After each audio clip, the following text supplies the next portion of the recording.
What happened to your voice? I'm losing my voice. I can tell. Monday morning. Have you not spoken to anyone this morning yet? I'm losing my voice. Oh, Misha's leisurely joining us from the sofa. Oh, right. Let me reshare the link so everyone has it. Here we go. Okay, let's get started. So working. So welcome to Neuroccino, where we discuss exciting science to the best of our knowledge, and then have a discussion about the paper. The rule is that you don't present your own exciting work. So today is my turn, and I actually struggled because there was a lot of interesting papers over the last week. And I chose one of them, which I already shared in the chat, and I'm going to share my screen. Here we go. Can you? There we go. Hang on. You see an empty screen, right? A bridge. Bridge. That's not what you're supposed to see. Hang on a minute. Yep, let's try this again. And then, oops. Yes. Yeah. That's better? Yeah. Great. Yeah. Okay. So there was a paper in Nature called Towards Conversational Diagnostic Artificial Intelligence, which I thought was quite interesting. And it's basically the idea that you have a AI chatbot to run diagnostics in the medical field. And they say that somewhere between 60 and 80% of the caring effectiveness lies in medics being very good at history taking to make a diagnosis and come up with the treatment plan. So they trained a AI system, a large language model based on Palm 2, to test it against practitioners on various different dimensions, including history taking, diagnosis reliability, and empathy, for example. Now, there was many more dimensions, but I'm just highlighting a few.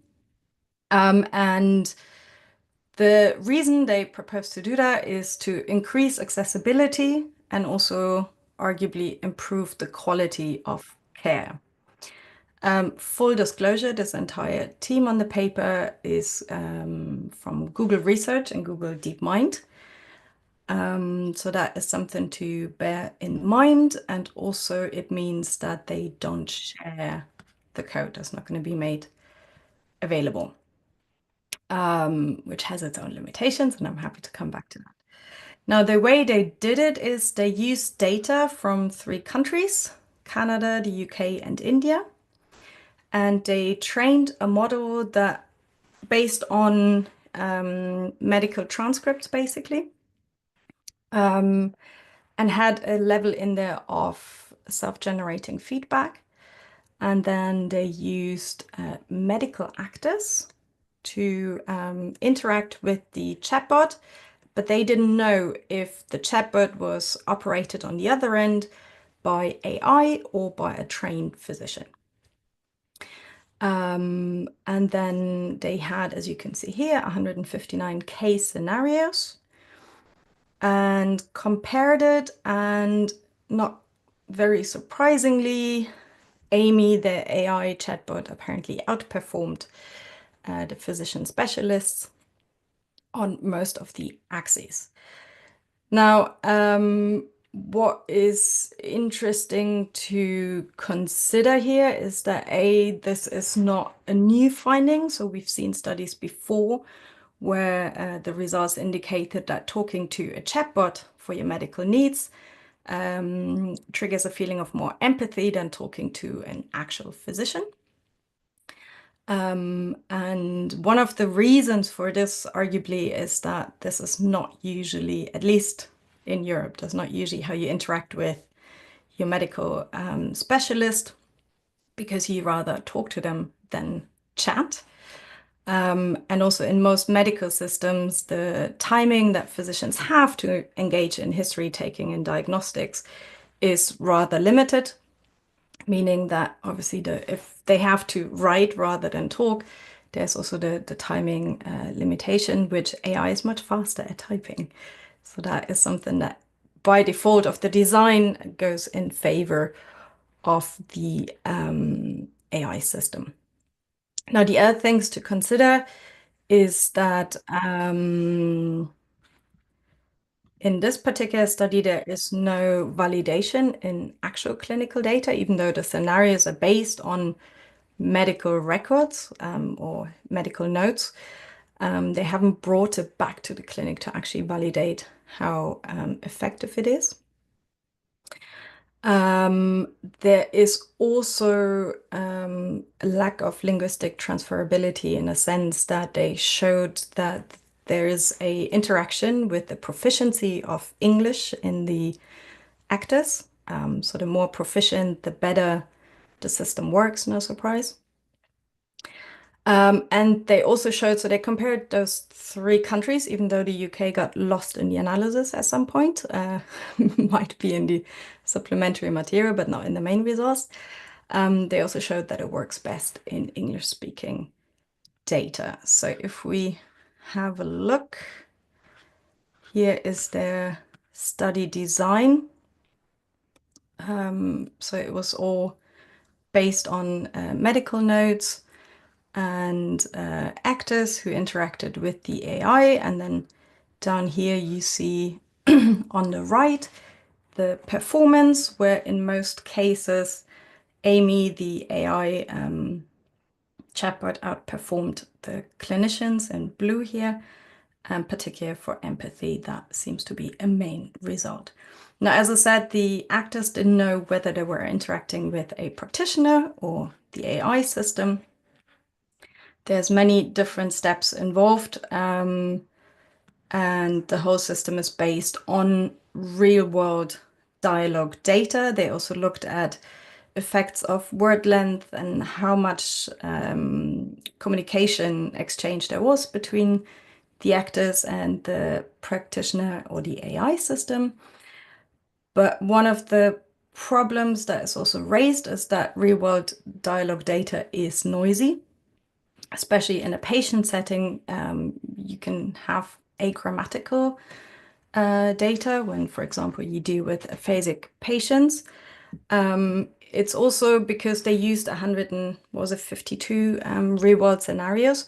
You're obviously not covering the entirety of medicine, so you're limited to more or less common conditions. There's some ambiguity in the case reports, obviously, and there is no estimate of how well that would work with rare conditions to diagnose them and come up with a treatment plan.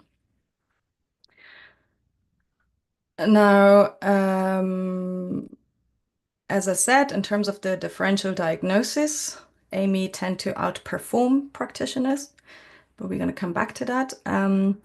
What I also thought was interesting was the accuracy by specialty. So it works better for some specialties than others, and we're going to jump to figure 3 in a minute, because there's extended data and then there's supplementary material. Didn't know what I was getting myself into when I started this paper. But what is quite interesting is that 2 specialties showed the lowest consistency, which was gynecology and urology. But what I was missing in the data, for example, was the comparison between not only AI and the practitioners, but also AI-supported practitioner judgments, if that makes a difference. Then in terms of the geographics they looked at, we can see that there was higher diagnostic accuracy in consultations performed in Canada. but we can also see that the UK was lost in this analysis, and I don't know why I haven't found that by reading it quickly. And I was wondering if that may have to do with maybe Canada being more used to telemedicine than the rest, for example. Here is the gap that you can see in the diagnostic accuracy between AMIE in red and practitioners in blue. And as I mentioned, I was missing the line in comparison where practitioners got informed by AI. But I also wanted to, sorry, have to scroll a bit to show you figure 3. Hope you're not getting dizzy now. It's quite a rich paper. Here we go. So this is the data split by domain. So here we have cardiovascular, and you see AMIE's on top. We see gastro, again, similar pattern. Then for internal medicine, the gap is rather big in comparison to the others. For neurology, which is of interest to most of us, AMIE is on top. For respiratory conditions, you see, again, quite a large gap. And then the only one they tested where the practitioners actually came out better than the AI was gynecology and urology. So I thought that was quite an interesting observation that it is specific to the medical domain. So, as I said, this paper is rather rich and there's a lot of data that you could dive into. What I wanted to do more than discuss the ins and outs of the algorithm, for example, is to discuss the implications, including this data set not being or made publicly available, and the limitation of transferability, given that they looked at 3 countries, reported on 2. And also all the domains that come with this being limited to 1 language, and also potentially aspects like language is not a fixed system, right? It's evolving over time. So if we train AI on historical notes, does that still work for the younger generation, for example, who may have, especially in writing, may have a different style of interacting? So I think I'm going to leave a lot of time for discussions and open the floor to you. First hand is up. Great, Chris. Yeah, thank you for presenting that. It's really interesting. As you said, not the findings, not all the findings are really new. I don't know if it's just because it's Google they got to Nature, but I've seen a bunch of papers showing that for these kind of problems, especially diagnosis, it can be the AI can be better. But yeah, so there are of course concerns of like the data. We don't know what it is. The model, it's also not published probably. Um, but I don't know why they always try to completely replace the practitioner. To me, it makes a lot of sense to assist the practitioner, but I don't think we really want to get rid of the practitioner completely. It sounds like a typical capitalist idea of like, oh, yeah, let's just remove all the practitioners. We don't have to pay them. We just have an AI doing all the work. But there is a lot of adaptability that an AI might struggle to ever get, especially as you said, of all the subtleties that there might be between countries, between languages, between age, generations, all that. Even though for the language, I would say that maybe the AI would be actually better because I mean, it depends on the model, but a bunch of models know language much better than even the native speakers. At least like they have more vocabulary. They know between domains. So that I'm not too worried for it. But the problem is, I think, is the testing of the results. Like, how do you know? Because yeah, it's just chat. How do you know that? And especially for the rare cases, how do you know that the diagnosis is going to be good all the time? Yeah, so that very good points in there. For the language bits, it always depends on how good your training data is, right? Yeah. They trained on Same for the existing, diagnosis. correct. Because there were some pathologies that, well, first, there are some things that were considered pathologies in historical data that are not considered pathologies anymore. And I mean, there are a lot of controversial things, but even just the definition of ADHD or autism, it changed over time. So if you take historical data and you train your algorithm with that, it might make mistake on these definitions at least. Yeah, so psychiatry was surprisingly absent in this analysis. Maybe on purpose. Well, you would have a lot of dialogue data in psychiatry, right? But True. um, yeah, but you're right. So as I mentioned, rare disorders might be harder to spot. You could also argue the inverse, though, that practitioners tend to overlook rare diseases, right? So the AI at least may have faster access to a potential different diagnosis. That's also something they looked at. So the range of possible diagnoses that AI gave them was a longer list compared to what physicians considered it to be. But again, it depends on how good the training data is Yeah. to see what's coming out. And I think this is where it's potentially difficult that this is driven by companies, and therefore not everything is available and public to look into it. Even though they say they make everything that's possible to make public, they make it public. But we've seen it in the neurosurgical field where companies took over some of the things that were developed in the research field, and they did not necessarily improve it, but you can't even spot where the problem is because all the code is hidden. And that can have real life implications, right? That can potentially be quite disastrous. Yeah, definitely.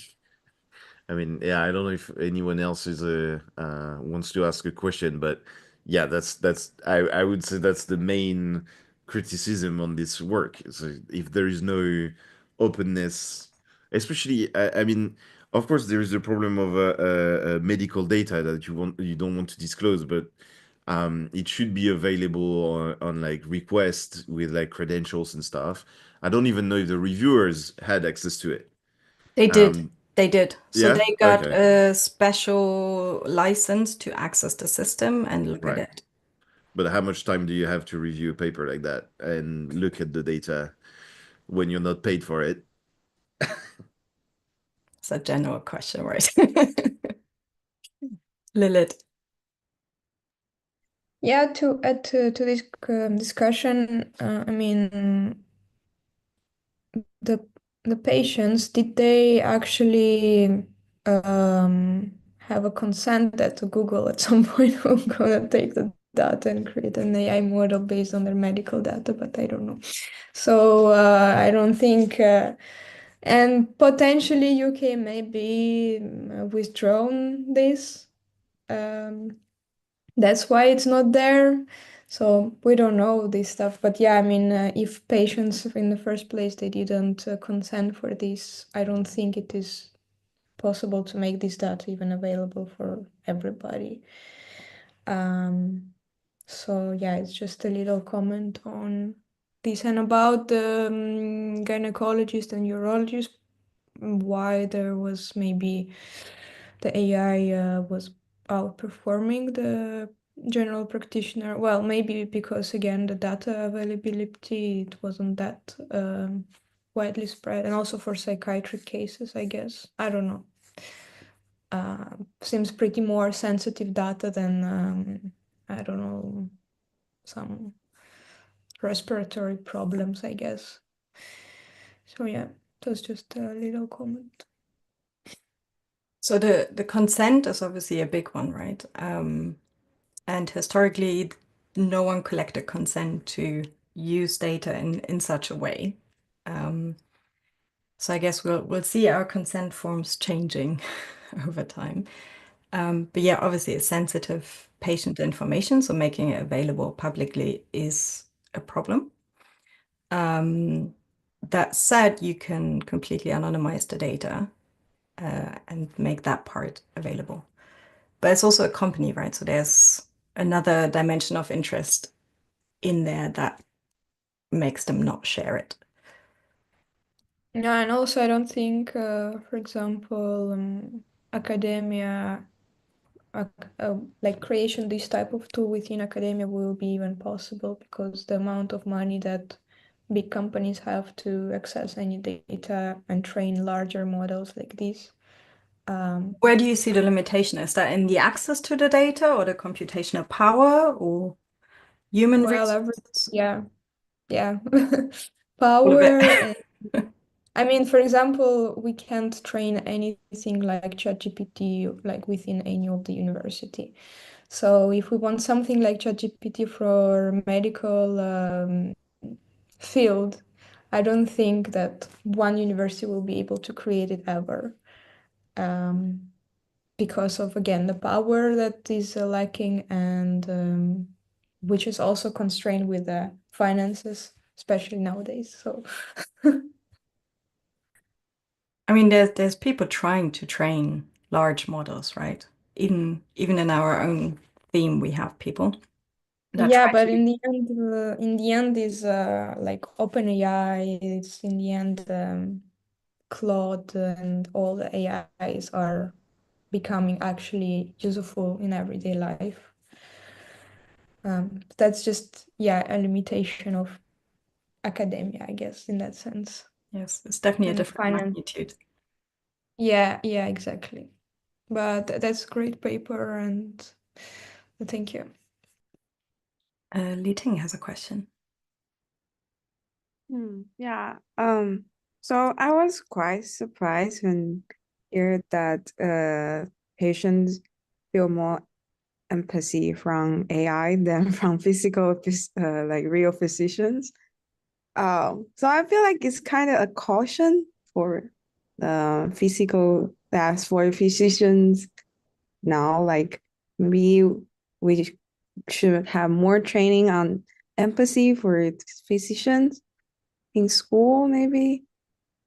So and and also my question is what might be the reason of like low accuracy in the gynecology and neurology compared to the real physicians? So a couple of things in there, I guess. So the empathy bit, I was not surprised to see that replicated in the study because we've seen that before.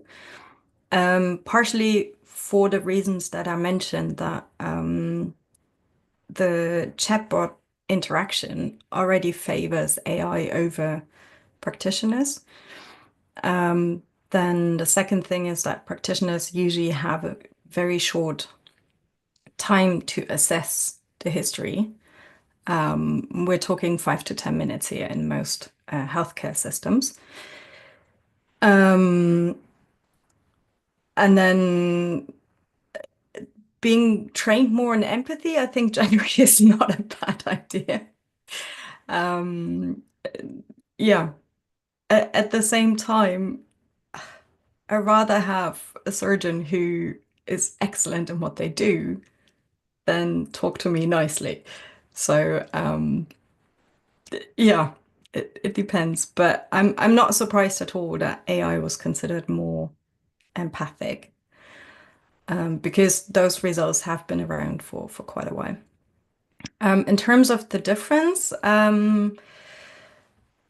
I thought it was and this is me speculating now, not necessarily the paper, but I thought it was interesting to see gynecology having the inverse pattern. Is also a discipline that has had very little progress over the years, right? So they still use the equipment that was designed 100 years ago. And is generally under-researched and understudied. So I think this is potentially coming back to what I said earlier, that this works really well for prominent diagnoses, but probably a lot less so for rarer conditions. But that's speculation. Yeah, I kind of speculate the same thing as well. Just like how endometriosis is so underdiagnosed and undertreated by gynecology. Yeah.